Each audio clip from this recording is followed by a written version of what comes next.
आप सभी शरणकार समाज बंधुओं को मेरा नमस्कार। साथियों, मैं आपका साथी रमेश सोनी मंडावरा आपके बीच हाजिर हूँ आज पुनः कुछ चर्चाएं करने के लिए। साथियों, संगठन, संस्था, समिति ये क्या है? ये सब एक परिवार है और इन परिवार के, इन संगठनों के जो पदाधिकारी हैं वह उस परिवार के मुखिया हैं। जिस तरह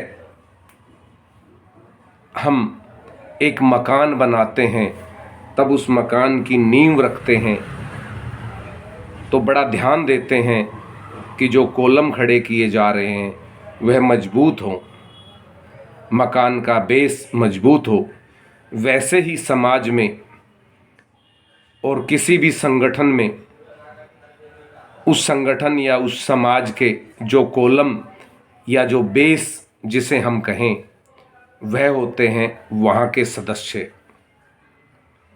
उस संगठन से जुड़े हुए समाज के गणमान्य लोग।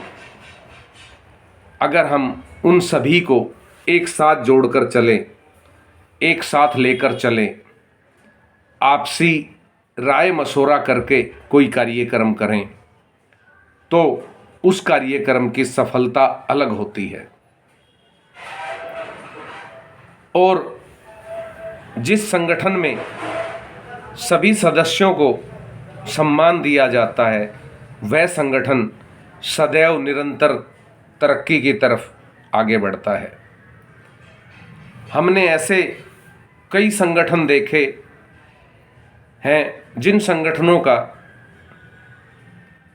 अपने शहर में, अपने राज्य में या आसपास के दूसरे राज्यों में बहुत बड़ा नाम हुआ करता था कि कोई फैसला, सामाजिक फैसला कहीं ना हो तो फलां संगठन में चले जाओ, वहाँ ज़रूर होगा।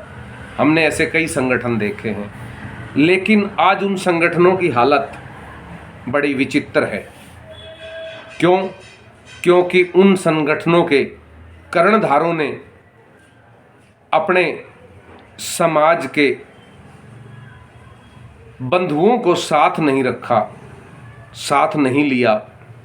वह समाज के सदस्यों को, संगठन के सदस्यों को इग्नोर पर इग्नोर करते रहे और स्वयं आगे बढ़ते रहे।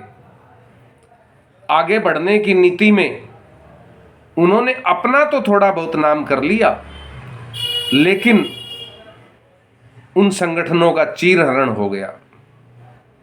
उन संगठनों का अस्तित्व खत्म होने के कगार पर आता जा रहा है। कोई भी संगठन हो, कोई भी संस्था हो, वह तभी सफल होती है जब उसके तमाम सदस्यों का सम्मान हो, तमाम सदस्यों से राय मशूरा हो, तमाम सदस्यों से साथ लेकर चलने का काम हो। जहाँ अकेला चल की नीति शुरू हो जाती है वहाँ संगठन टूटने प्रारंभ हो जाते हैं और वहीं से जन्म लेते हैं नए संगठन। साथियों, राष्ट्रीय स्तर पर पहले एक संगठन हुआ करता था, फिर राष्ट्रीय स्तर के संगठनों ने जब अपनी मनमर्जी करनी शुरू कर दी तो आज हालात हैं कि राष्ट्रीय स्तर पर अनेकों संगठन बन गए हैं। ऐसा ही क्षेत्रीय संगठनों का हाल है। जब जब क्षेत्रीय संगठनों के पदाधिकारियों ने स्वयं को ही सब कुछ मान लिया, स्वयं को ही समाज का जगत कर्ता मान लिया, तब तब संगठनों का टूटना तय माना गया है और देखा गया है। और ऐसे में ही नए संगठनों ने जन्म लिया है। साथियों, कोई भी संगठन हो, उन संगठनों को चाहिए कि वह अपने पिलर मजबूत रखे। पिलर का मतलब है अपने समाज को मजबूत रखे। देखा जाता है कि संगठनों में हजार हजार 1500 कार्यकर्ता हैं, सदस्य हैं जो उनसे जुड़े हुए हैं। उसके बाद भी चंद लोग एक कमरे में बैठकर हाथ उठाकर प्रधान चुन लेते हैं। क्या वो चंद लोग ही समाज के मुखिया हैं? क्या वो चंद लोग ही समाज के कर्णधार हैं? क्या वो चंद लोग ही समाज के सर्वे सर्वा हैं? बाकी जो 1000-1500 सदस्य उन संगठनों से जुड़े हुए हैं, क्या उनका कोई महत्व नहीं है? आखिर कब तक हम उन कार्यकर्ताओं को, हम उन समाज के सदस्यों को इग्नोर करते रहेंगे? आखिर कब तक और क्यों करते रहेंगे? और वो क्यों इग्नोर होंगे?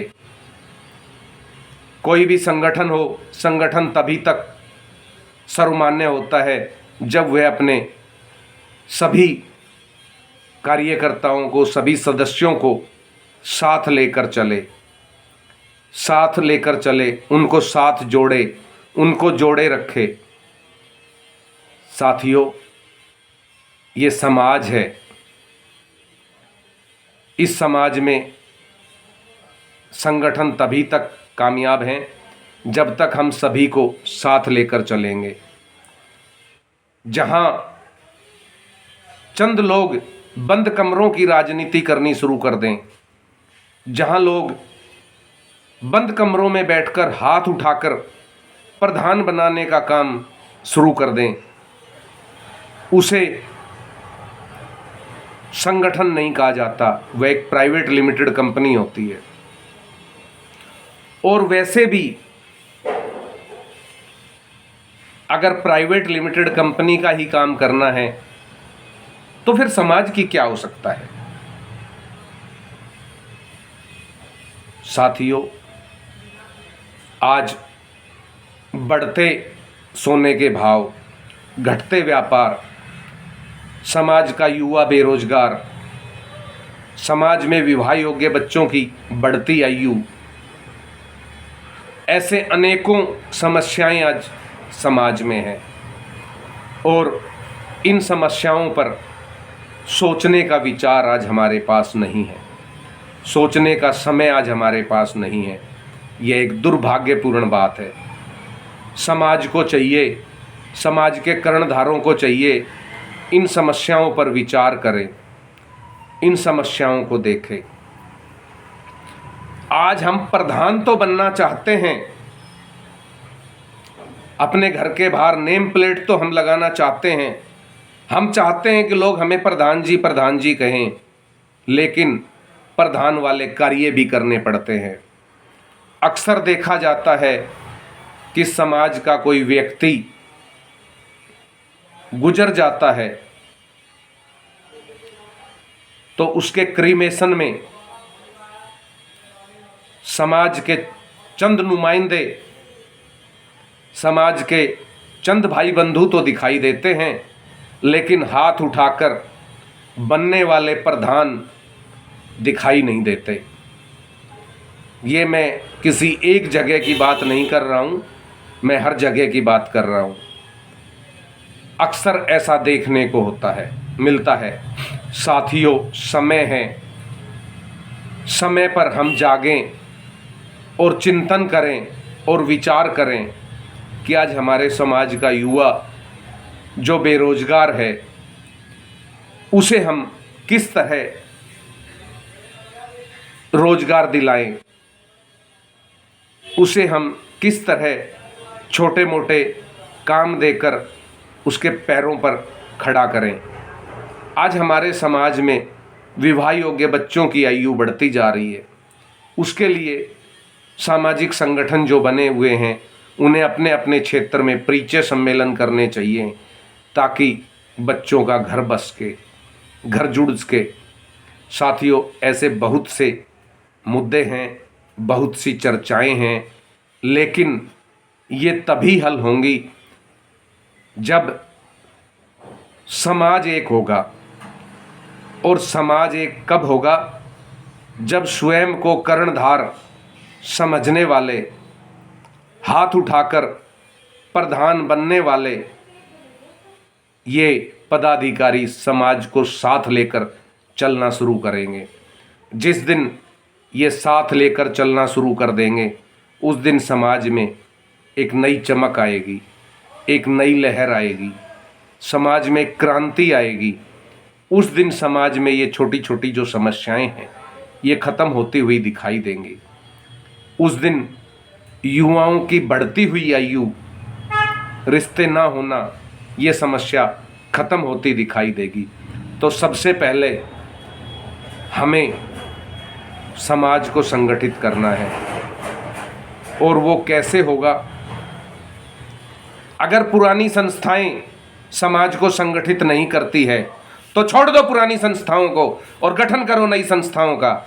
जहां आपको लगे कि ये आदमी संगठन चला सकता है, इस आदमी के साथ संगठन में समाज एकजुट हो सकता है, ऐसे लोगों को आगे लेकर आइए। किसने कहा है कि पुरानी संस्थाएं जरूरी है? कोई पुरानी संस्थाएं जरूरी नहीं है। जरूरी है तो केवल समाज है। मैं आज फिर कह रहा हूँ, जरूरी है तो समाज है। और जहाँ समाज होगा वही संगठन होगा। तो साथियों, इन विषयों पर चर्चा करें।